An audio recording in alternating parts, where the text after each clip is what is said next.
Got a surprise here for you today. This is a recently hatched clutch of corn snake eggs, and this is just the eggs. I wanted to show them how they were incubated. I've taken them off the substrate, which is the perlite. These are the way the eggs were laid. I did not pull them apart. When I first saw them, I don't like to pull them apart when they're kind of sticky, so I just left the clump together. This right here shows what one bad egg is. It started out like the other ones, and within the first week or so, it started discoloring, but I left it in there. It wasn't touching any of the other eggs, and this is what it turned out to be after 60 days or so. There was another egg in here. This one was slightly larger, and this one near the end started having the discoloration on the bottom side, and I wasn't sure if it was going to hatch or not, but I left it in there just an extra day or so, and then another baby did come out. And I also do not cut the eggs. These are all the slices from the babies themselves. They just take and shake their head side to side in there and cuts it open. But here's what you've been waiting for. This is a brand new clutch of corn snake eggs, corn snake babies, and you can see they're already starting to cloud up, just a day old, getting ready to do their first shed. And you can see their heads just tracking me there.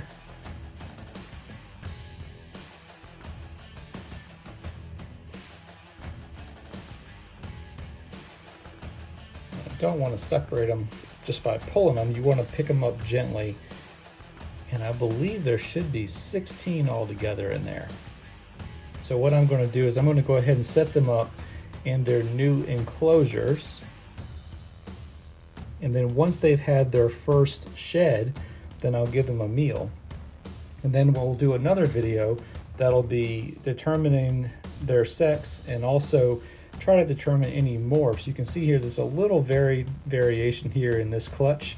And in the video I'll show the mother and the sire, and also give their genetics. And then we can have the fun time of trying to determine which each one is.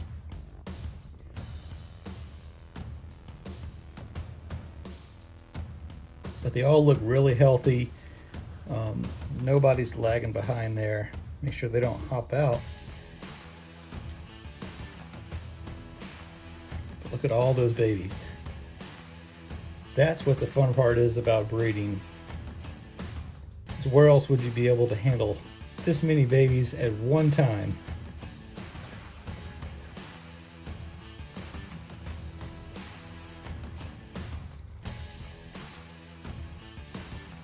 If you have any guesses on what morphs you might see here, feel free to drop that in the comments.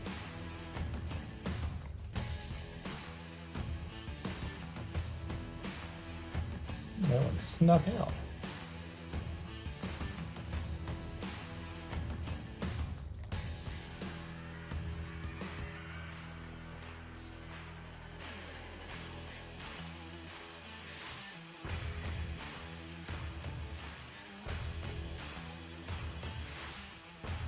And this is the actual container that they were incubated in.